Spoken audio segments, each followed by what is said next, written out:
البدع والأهواء، أهل البدع العقائدية وأهل البدع السياسية. نقول بيننا وبينكم السلف، بيننا وبينكم الكتب، كان فيقول البدع بيننا وبينكم. Bismillahirrahmanirrahim. Alhamdulillah. Wassalatu wassalamu ala Rasulillah wa ala alihi wa sahbihi amma ba'd. Kita akan meneruskan bacaan kitab Bulughul Maram yang ditulis oleh Al-Hafidz Ibnu Hajar Al-Asqalani rahimahullahu taala. Kita masih di kitab shalah. Masuk bab syuruti shalah, bab syarat-syarat salat. Disebutkan pada pertemuan terlewat di antara syarah salat kita mengulang-ulang terus, yaitu Islam, kemudian dalam keadaan dia itu berakal, kemudian dia dalam keadaan mumayyiz, kemudian masuk waktu, kemudian yang kelima adalah dalam keadaan berwudu, dalam keadaan hadas, kemudian syarat yang keenam adalah menutup aurat. Demikian juga yang kita sekarang masih membahas, yaitu menghadap kiblat. Disebutkan pada pertemuan telah lewat, apabila seseorang dia melihat Ka'bah langsung, maka wajib dia menghadap ke arah Ka'bah tersebut. Tapi kalau tidak bisa melihat Ka'bah, maka sebuah para ulama adalah yang penting arah, ya, jadi dia mengarah ke arah kiblat tersebut dan berusaha untuk kemudian tepat ke arah tersebut. Kemudian disebutkan di sini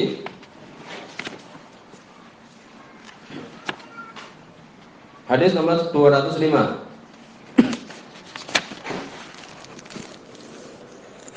Hadis muttafaqun alaih. Wa an Amir bin Rabi'ah. Ya, sekarang kita akan membahas tentang salatnya seseorang apabila dia dalam safar, di dalam suatu safar, apakah kemudian wajib menghadap ke arah kiblat. Wa an Amir bin Rabi'ah radhiyallahu anhu. Kalau Nabi mengatakan, "Ra'aitu Rasulullah sallallahu alaihi wasallam." Aku melihat Rasul sallallahu alaihi wasallam yusolli ala rahilatihi. Salat di atas kendaraannya. Kalau zaman dulu ya di atas onta, demikian juga di atas himar atau keledai atau semisal itu. Haitsu tawajjahat bihi. Dimanapun dia mengarah. Ini Nabi sallallahu alaihi wasallam beliau salat di atas kendaraan dimanapun mengarah kendaraan tersebut. Muttafaqun alaih. Disebutkan oleh Imam Bukhari dan Imam Muslim. Saya dan Bukhari, Imam Bukhari menambahkan yumi'u bi ra'sihi. Beliau mengisyaratkan dengan kepalanya ketika ruku, demikian juga sujud. Walam yakun yasnahu fil maktubah, dan beliau tidak melakukannya ketika sholat wajib. Ini menunjukkan apa? Bahwa hukum ini adalah ketika safar, Berikutnya hadis hasan sahih. Wali Abu Dawud min hadis Anas radhiyallahu anhu, bukan Imam Abu Dawud dari hadis Anas bin Malik radhiyallahu anhu.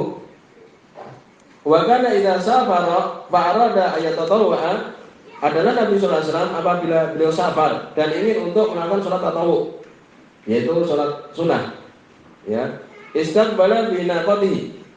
Beliau menghadap dengan ontanya itu al-qiblat, ke arah kiblat. Ketika pertama kali itu mengarahkan ke arah kiblat. Dan salat tatawwu seperti salat apa yang beliau tidak tinggalkan, salat malam, ya, demikian. Salat sebelum subuh, salat itu. Adapun salat rawatib disebutkan para ulama kalau dalam keadaan safar ditinggalkan. Yang mengiringi salat wajib tersebut. Salat duha juga kalau dalam safar perjalanan maka ditinggalkan. Maka baru kemudian beliau takbir, tsumma shalla haitsu kana wajhu rikabihi. Kemudian beliau salat dimanapun mengarah wajah kendaraannya itu, ya. Jadi hadis ini menunjukkan apa awalnya? Awalnya ketika takbiratul ihram itu menghadap ke arah kiblat. Wa isnadu hasan, sanadnya adalah hasan. Dari sini ada permasalahan salatun nafilah ala rahilah fi safar, salat sunnah di atas kendaraan ketika safar. Sebuah dari Ibnu Abdul Bar Allah Ta'ala ajma'u ala annahu jaiz. Ijma' bahwa itu boleh, ya, boleh salat ketika safar itu, ya, salat sunnah. Yaitu safar apa? Safaran tuqsaru fi shalah. Safar yang dengannya dikosor salat. Itu maksudnya. Ijma' bolehnya. untuk kemudian sholat di atas kendaraan. Kemudian berikutnya, apakah boleh sholat di atas kendaraan ketika dia apa? Di atas kendaraan ketika dia hador, tidak safar. Umpamanya kita mau taruhlah ke Simpang 5 umpamanya, kemudian sholat di atas kendaraan. Boleh nggak itu? Disebutkan di sini bahwa yang rajih pendapat jumhur ulama bahwa ini adalah khassah fi safar, khusus untuk safar. Safar yang kemudian dikosor dengannya. Bukan safar yang dekat-dekat ini, bukan dikatakan safar itu juga. Ya, jadi di sini ini untuk apa? Untuk yang dia itu safar, pergi yang jauh. Maka boleh untuk melakukan sholat sunnah ini di atas apa? Di atas kendaraan. Kemudian juga disebutkan bagaimana tata cara rukuk dan sujudnya. Dalam hadis tadi disebutkan jelas. Wa yaj'alu sujud ahfad minar rukuk. Menjadikan sujud itu lebih rendah daripada rukuk. Ini demikian. Jadi kira-kira berarti. Kemudian kalau kita yang mungkin di atas kereta api umpamanya, demikian juga mungkin di atas bis, seperti ini ya pembahasan kita. Adapun kalau sholat wajib turun. Hadis tadi kan beliau tidak melakukan ketika sholat wajib fil maktubah, tidak. Oleh karena itu ketika safar jangan kita bermudah-mudah naik kereta api umpamanya sholat di atas kereta api. Walaupun orang yang mau sholat saja itu sudah masya Allah bagus, tapi hendaknya kita turun. Bisa mungkin di di stasiun demikian. Demikian juga bis. Untuk kemudian turun sholat di terminal atau semisal itu. Demikian juga mungkin naik mobil. Ya, ini jangan kemudian sholat wajib di atas kendaraan. Ya, demikian. Kadang orang bermudah-mudah itu naik bis turun, kemudian sholat. Jangan kemudian sholat wajib di atas bis, jangan. Kemudian setelah itu hal yastaqbilul qiblah fi awalin nafilah. Apakah menghadap kiblat di awal salat nafilah itu sebagaimana hadis tadi kita sebutkan? Ulama mengatakan iya, sebagaimana hadis tadi. Tetapi ulama tidak disyaratkan. Dapat jumhur ulama bahwa riwayatu an Ahmad ila adami wujubi dzalik, tidak wajib. Ini pendapat jumhur, tidak wajib. Karena hadis tadi apa? Itu adalah perbuatan. Ini hadis Anas tadi kita sebutkan itu adalah perbuatan Nabi SAW, perbuatan beliau demikian. Wal fi'lu la tazidu dalatu ala istihbab. Perbuatan itu tidak lebih dari disukai saja. Disukai ketika Allahu Akbar kemudian menghadap ke arah kiblat, kemudian setelah itu dimanapun kendaraan itu melangkah. Tapi ini perbuatan Nabi dan tidak menunjukkan bahwa itu adalah wajib. Ya, demikian. Jadi boleh ketika awal pun umpamanya naik bis, sholat tahajud umpamanya, sholat malam umpamanya, atau naik kereta, ya sudah tidak perlu menghadap ke arah kiblat ketika sholat sunnah ya, demikian. Kemudian bagaimana kalau ala rahilah mahmalun wasi'? Suatu kendaraan yang mempunyai mahmal, tempat membawa yang luas. Seperti apa? Ya seperti perahu, ya, kapal besar seperti itu. Disebutkan bahwa kesimpulannya adalah seperti di kendaraan. Kalau bisa kita menentukan kiblatnya lebih bagus. Ya, kalau bisa kiblat tentukan, kemudian bisa berputar-putar itu, kadang dulu kapal si Guntang atau apa itu kan bisa kan, Rinjani itu kan bisa kemudian mengarah, nanti besok mengarah lagi. Nah itu diusahakan mengarah kiblat. Walaupun disebutkan di sini itu seperti yang lainnya. Kemudian disebutkan sholatul fardhu ala rahilah. Sholat wajib di atas kendaraan. Ya. Nah kalau taifatun min ahli ilmi al-ijma' ala adamil jawaz, sebutkan oleh sebagian ulama bahwa sepakat tidak boleh, jelas. Sebagaimana tadi kita sebutkan. Seperti Imam Nawawi, ya, demikian juga Ibnu Battal, Qadiyat dan yang lainnya menyebutkan ijma' tidak boleh sholat wajib di atas kendaraan. Paham ya? Kecuali kalau apa? Mungkin pesawat, semisal itu tidak mungkin kita turun. Di namanya sholat yang di situ berdekatan waktunya, kan demikian. Kemudian kita disebutkan apabila dia dalam keadaan takut, maka boleh takut melakukan sholat wajib dalam keadaan di atas kendaraan. Sudah lewat pembahasannya. Kemudian berikutnya hadis nomor 207. Hadis ini sahih. Jadi tentang sekarang sholat di atas kuburan, bagaimana? Sebenarnya pembahasannya panjang, ini kita baca saja. Wa Nabi Sa'id Al-Khudri radhiyallahu anhu, dari sahabat Abu Sa'id Al-Khudri radhiyallahu anhu,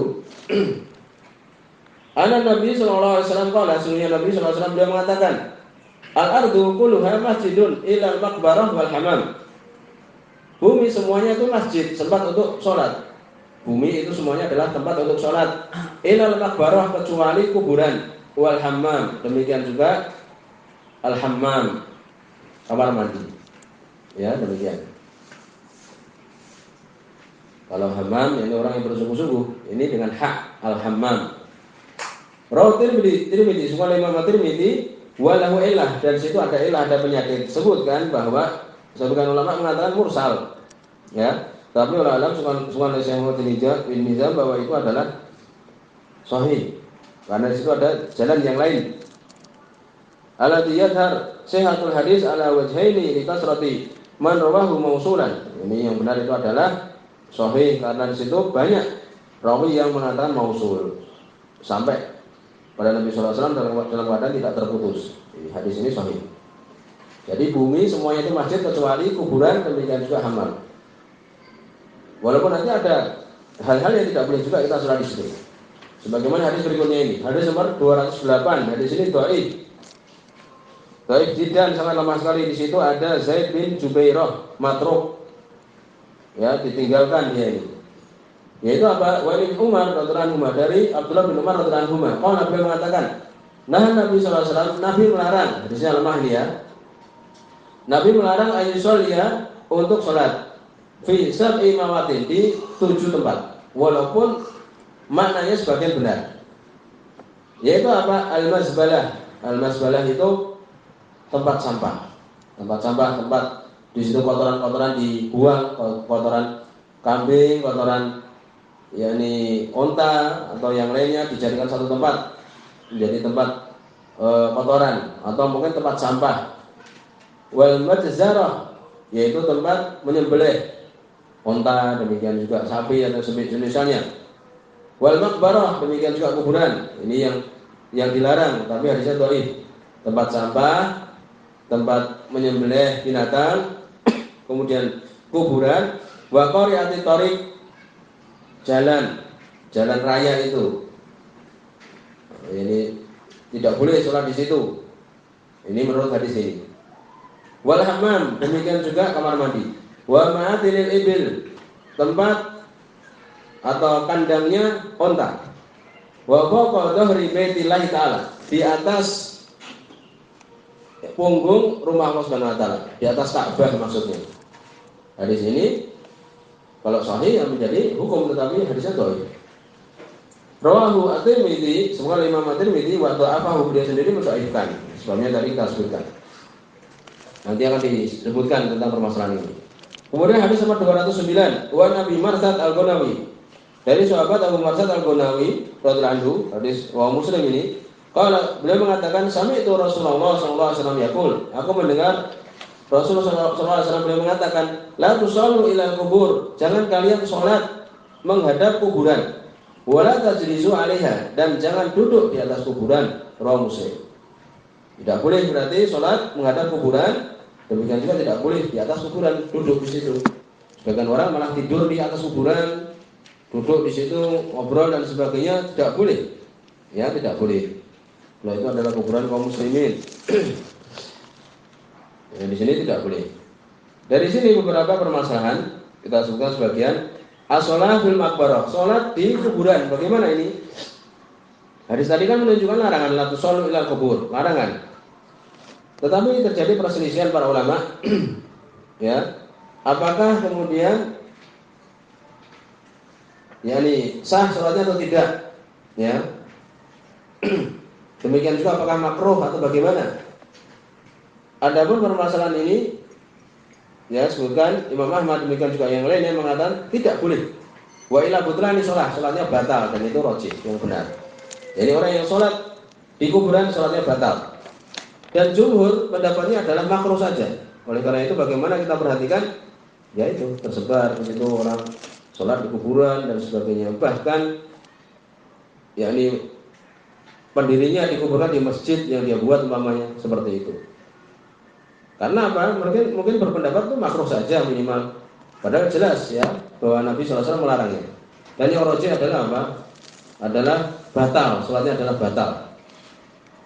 Karena jelas hadis yang lain Allah melaknat Yahudi dan Nasrani menjadikan kuburan nabi-nabi mereka itu masjid dan yang lainnya.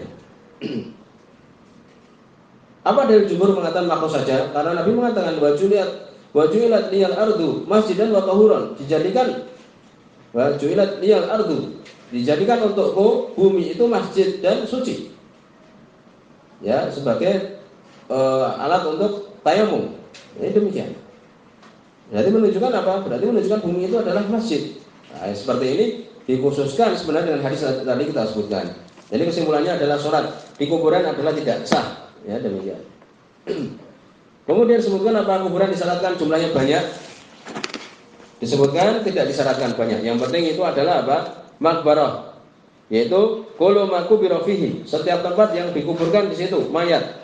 La annahu jamu kubrun, qabr. Bukan berarti maknanya itu sekumpulan kuburan-kuburan, tidak.